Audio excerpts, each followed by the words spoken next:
everyone, I'm Taylor Hudak and welcome back to another Julian Assange case update. On February 12th, the Biden administration filed its grounds for appeal against a British judge's decision to block the U.S. extradition request in the Julian Assange case. Judge Vanessa Baraitser ruled against extradition on grounds that Assange would likely be at risk of suicide if extradited, and that the U.S. prison system is not suitable for someone with the mental health needs of Assange, who is diagnosed with depression and autism spectrum disorder. Yet, Judge Baraitser did agree with all other arguments presented by the prosecution during the extradition hearings. This has press freedom advocates and journalists around the world very concerned.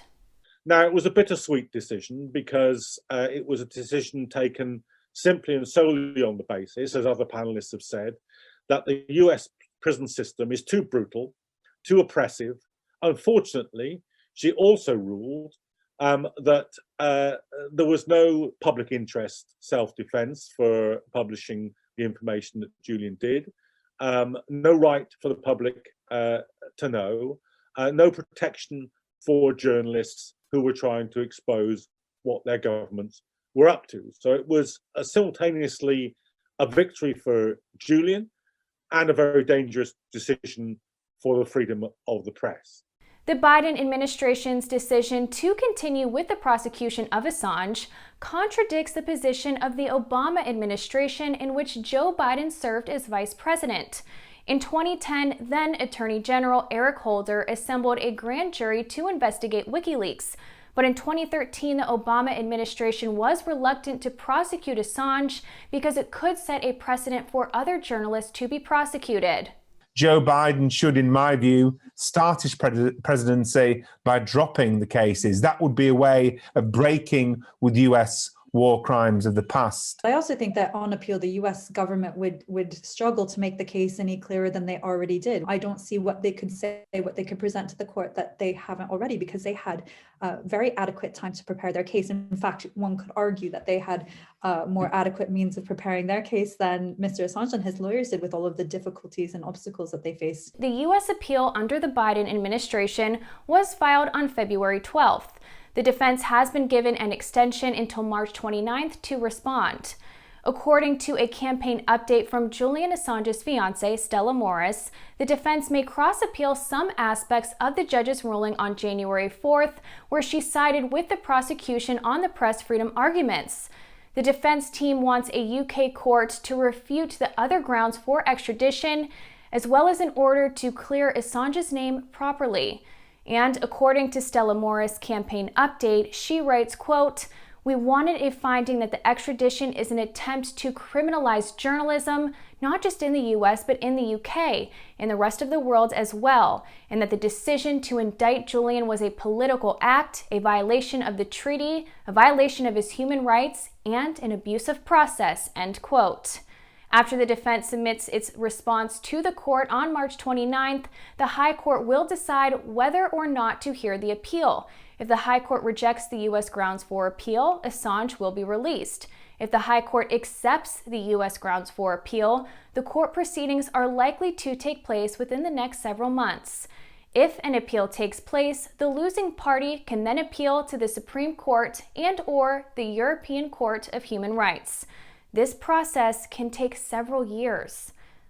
And Assange is approaching almost 2 years in Belmarsh Prison after the judge denied his bail request in January.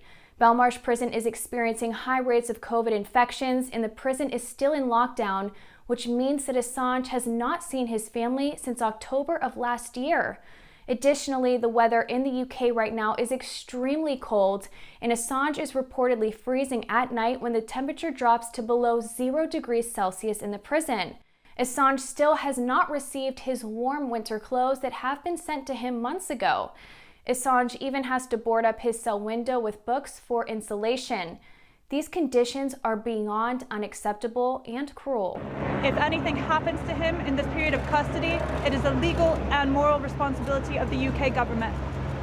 We call again for his immediate release. Every single serious civil rights NGO in the world supports this case. As I said, major trade unions support this case. APSAMA and her allies in Parliament support this case. For heaven's sake, even the editorial line of the Daily Telegraph, of the Daily Mail, is in favour of Julian Assange not being extradited. And more than 20 civil liberties groups have signed an open letter asking the Biden administration to drop the charges against Julian Assange and to put an end to the extradition proceedings. The open letter reflects on the indictment against Assange, which seeks to criminalize journalistic activity. In the letter, it states, quote, "The indictment of Mr. Assange threatens press freedom because much of the conduct described in the indictment is conduct that journalists engage in routinely and that they must engage in order to do the work the public needs them to do. In our view, such a precedent in this case could effectively criminalize these common journalistic practices," end quote. For all who are watching right now, there is still so much that you can do to help Assange's situation. You can donate to his fight against extradition campaign set up by his fiancée Stella Morris. You can also send letters and call the White House to encourage the Biden administration to end Trump-era attacks on the free press by dropping the charges against Julian Assange and putting an end to the extradition proceedings.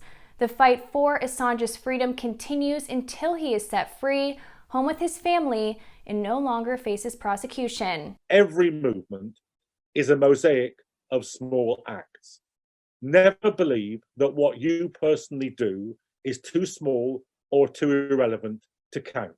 It isn't, because aggregated, when we all do it, it makes an enormous change in the political atmosphere. We at Activism Munich will continue to follow this case closely and provide you all with the most up-to-date information. So please make sure that you are subscribed to our YouTube channel and hit that bell so you are notified each time we upload a new video. And if you like the work that we do here, please donate to our organization. Your donations and support for us is what allows us to continue producing content on a variety of issues. And the links to donate are always in the description box down below. I want to thank you guys for tuning in to this Julian Assange case update report. I'm Taylor Hudak with Activism Munich, and I'll see you all next time.